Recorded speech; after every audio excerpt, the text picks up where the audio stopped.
Hi, I'm Zach Northup, and this is Nisi's archived interview series for Others Beyond Themselves. The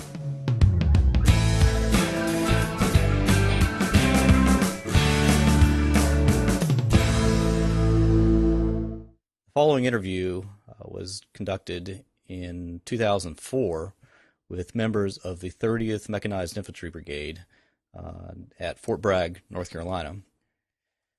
The brigade, which was a major part of the North Carolina National Guard, was preparing for a deployment to Iraq and was actually one of the first National Guard brigades to be mobilized as a brigade to be sent overseas in the War on Terror.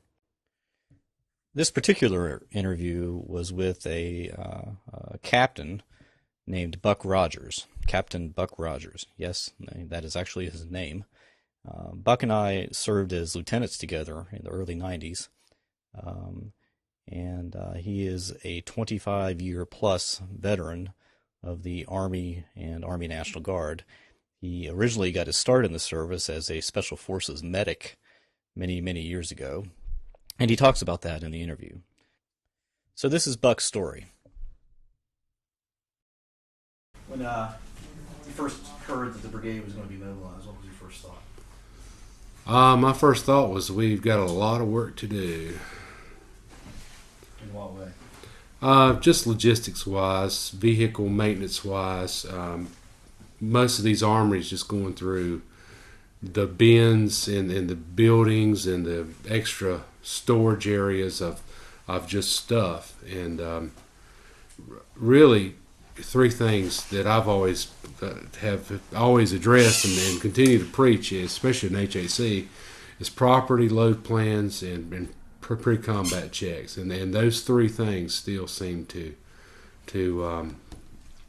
be what makes or breaks or continues to be a critical issues. You know, what you got and how you're going to use it and where you're going to put it. Just back up 1 second. What's your job? Oh, okay. I'm currently that's fine. I'm currently the Brigade XO, HHC XO. I like to say it's the, AKA, it's also known as the bitch boy. So that's it. So you handle logistics for HHC? I do the logistics. I'm also the BMO. I do the motor and supply logistics and a lot of other types of things related to that. But what'd you do before you got mobilized, civilian wise? School teacher. Public school. Yeah, public school, high school English teacher. What county? Currently teaching Lenoir County at a high school called South Lenoir High School. It's in the big town of Deep Run, North Carolina. Great school, no stoplights in Deep Run, so.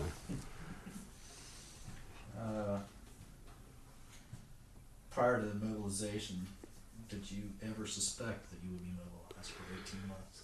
Yeah, I suspected if a guard brigade, was to get mobilized, we would be a top candidate, especially with NTC in Kansas, and I felt like too, if we were going to be over the long term, that the military was going to have to start rotating some guard brigades through. So. Married? Yeah. Any children? Yeah.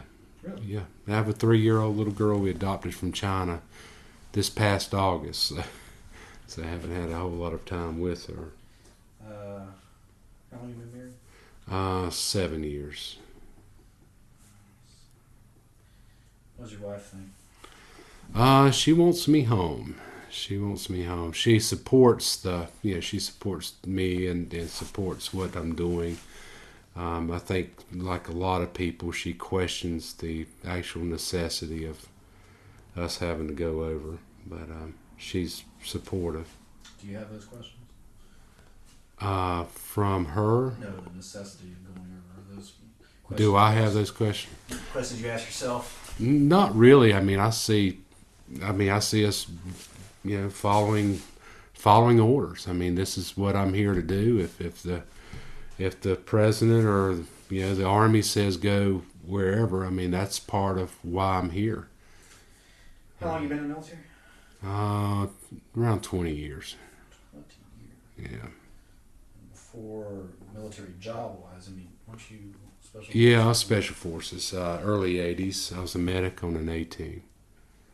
Active duty, I see. Yeah, active duty here at Fort Bragg. Between then and now, I mean, other than the fact that you're in the guard now, I mean, what is there a difference between the military mindset then versus now? Well, I think there is toward the National Guard. One thing I continue to stress to people is that the National Guard is really a part of the nation's defensive plan, and a lot of people who would talk to me over the past months in my community felt like we were still hurricane troopers and emergency troopers, and I think a lot of the public is not aware that we are a part of the big picture as far as military planning is concerned. And in that way, I've seen the requirements and the tasking for the National Guard. It seems like every year the op tempo continues to increase, especially when we get new equipment, and causes a lot of it really causes a lot of skill plan, causes us to a lot of skill planning, and really, I mean, it's heavy requirements to try to do on a part-time basis. Yes, prior service. Did you have was your father in the military, grandfather? Yeah, and my dad was in National Guard. He came through the good old National Guard days, and where there were few full fire extinguishers, on tanks in the evenings. So, he came through in the days where you joined the Guard, you didn't go to basic training, you just joined, and they had a good time, and it was more community oriented back then. We talked about him about going over there. I mean, My dad, he was at my house this weekend. He's supportive. I mean, we're fairly conservative family. I mean, he's supportive. He's not thrilled with the idea. Naturally, I don't know if any parents or spouses are, but he's definitely supportive. In fact, he's going to a Chamber of Commerce luncheon tomorrow with General Ingram speaking at. Yeah. So. Do you consider yourself a patriot or patriotic? Yeah. Do you think this might change by the time you get back? No.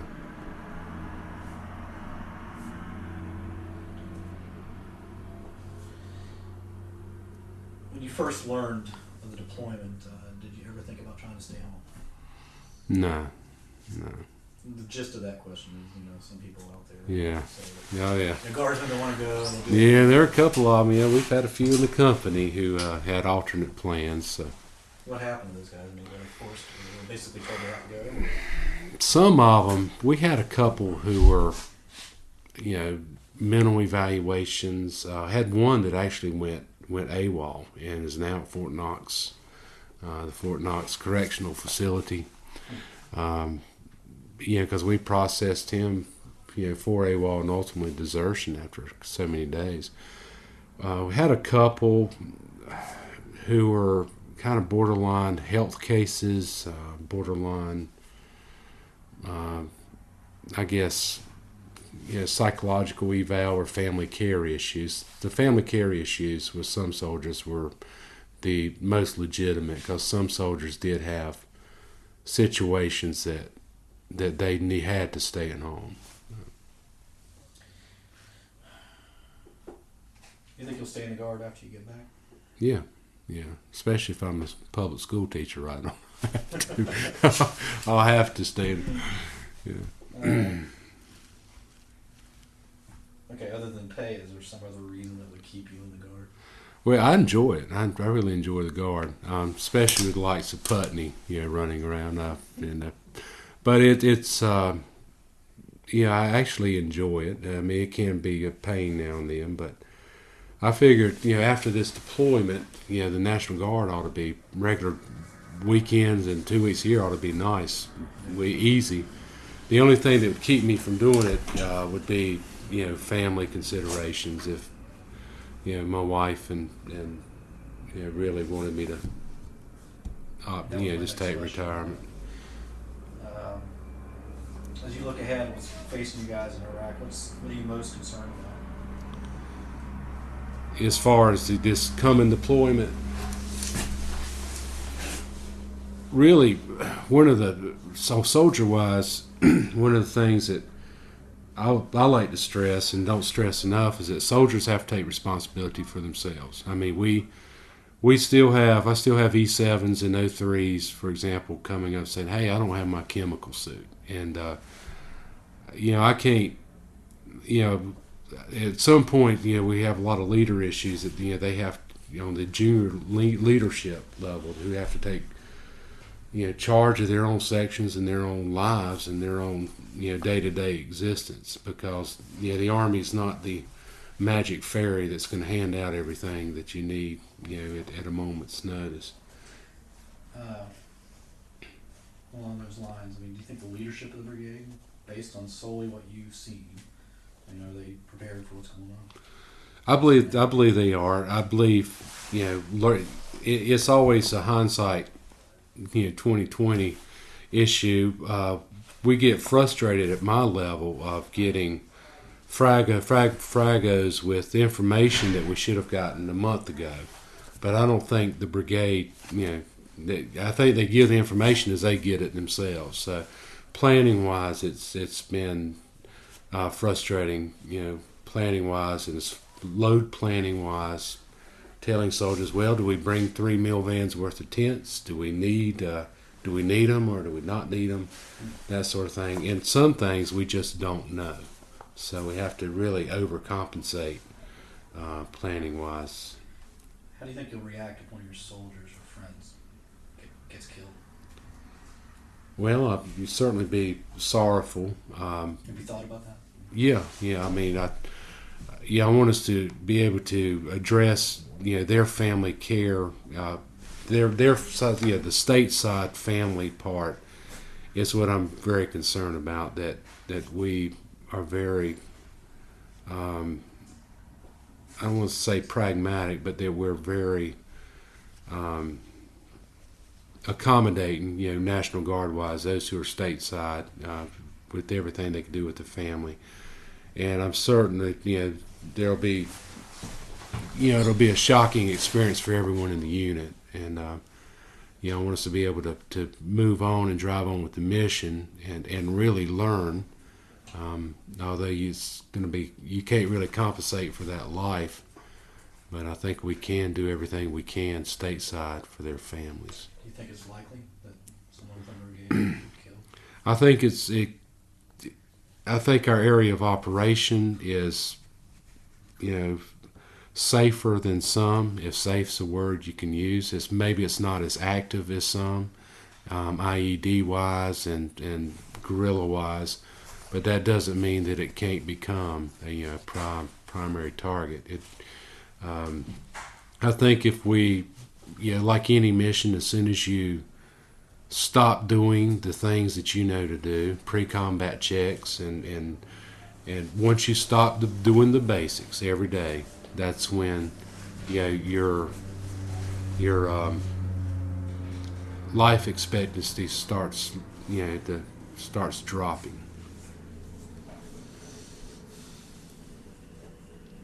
What will you do when you get back?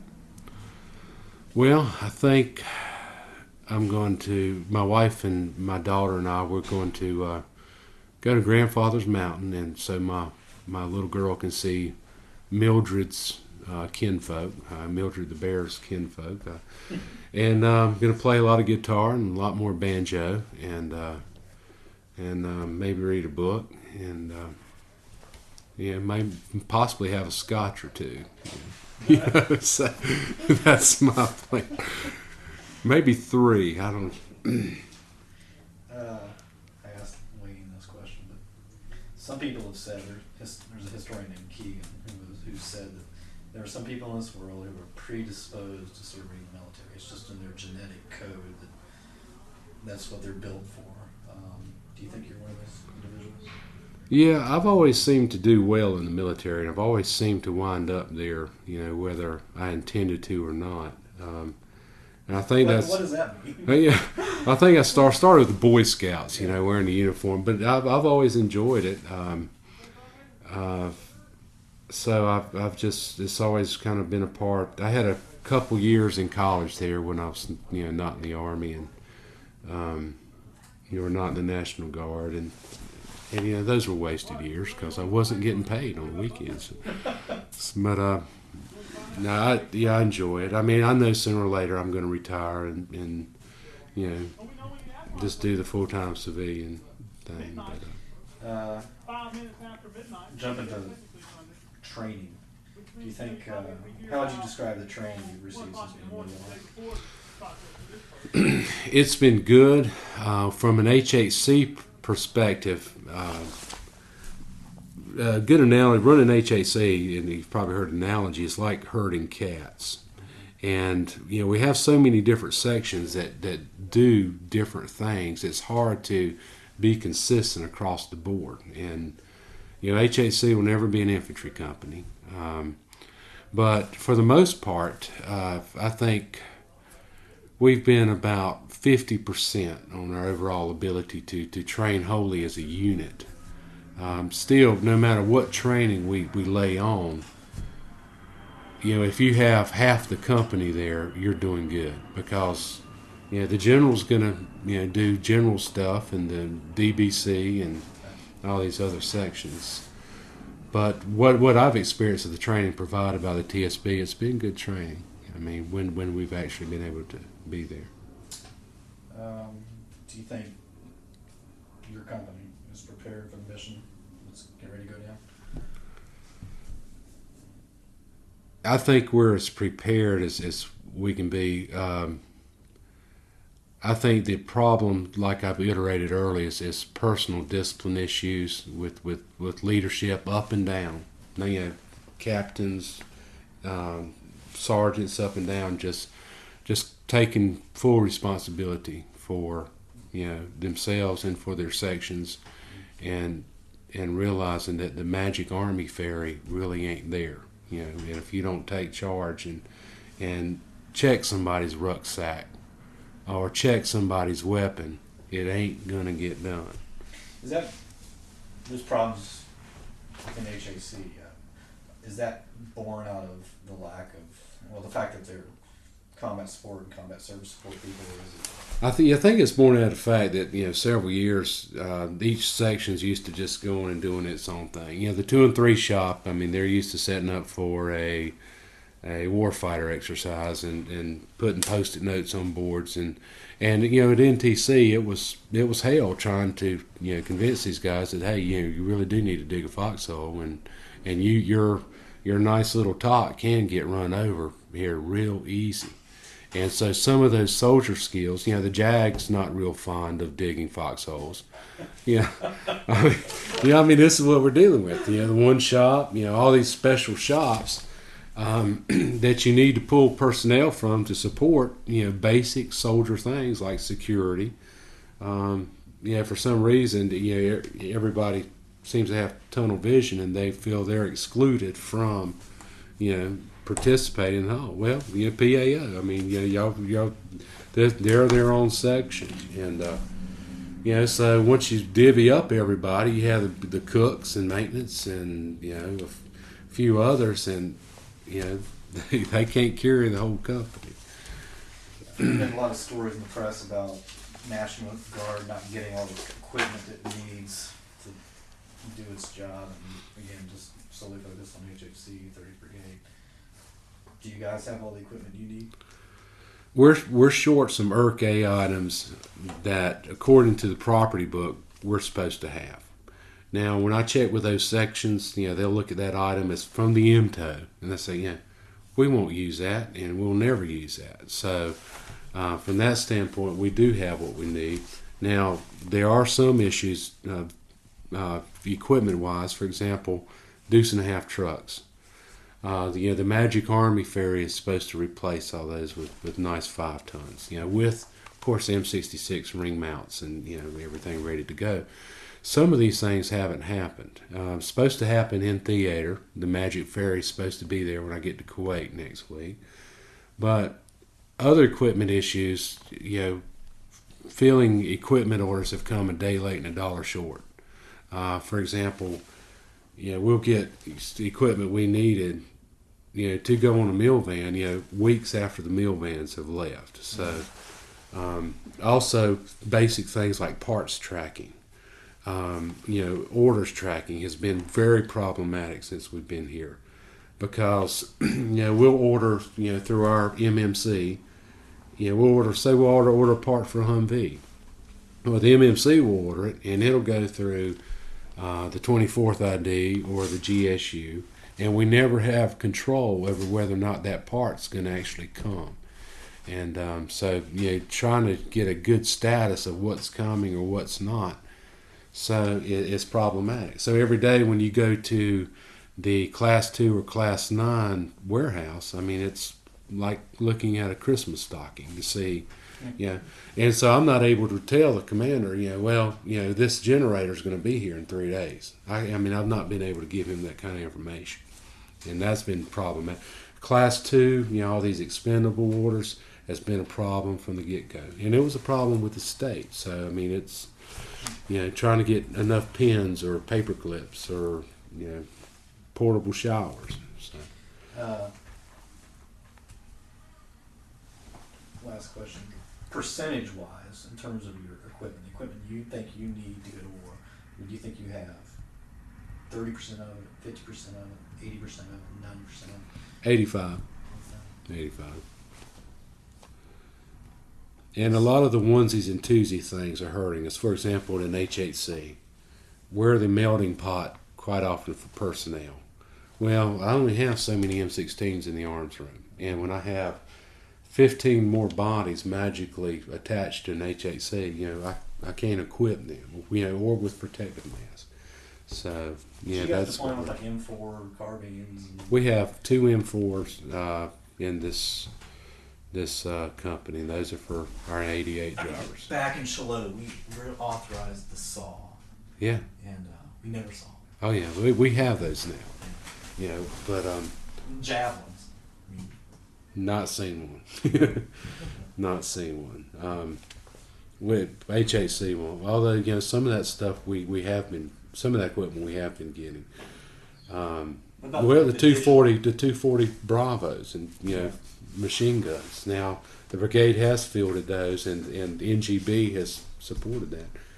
Of course, HHC we don't use those, but what about like commo gear? Can you communicate fully with the first infantry? First army. What division? First infantry. First infantry. Yeah. Are you fully integrated in all this? Yes, we've done enough warfighter exercises, so the bulk of that's done. Now on our day-to-day SINGARS operation, you still have problems with military radios, and typically 90% of the time it's operator error. It's a cable loose. But you do have them. Yes, we do have them. Yes. Well, that's all I got, Buck. All right.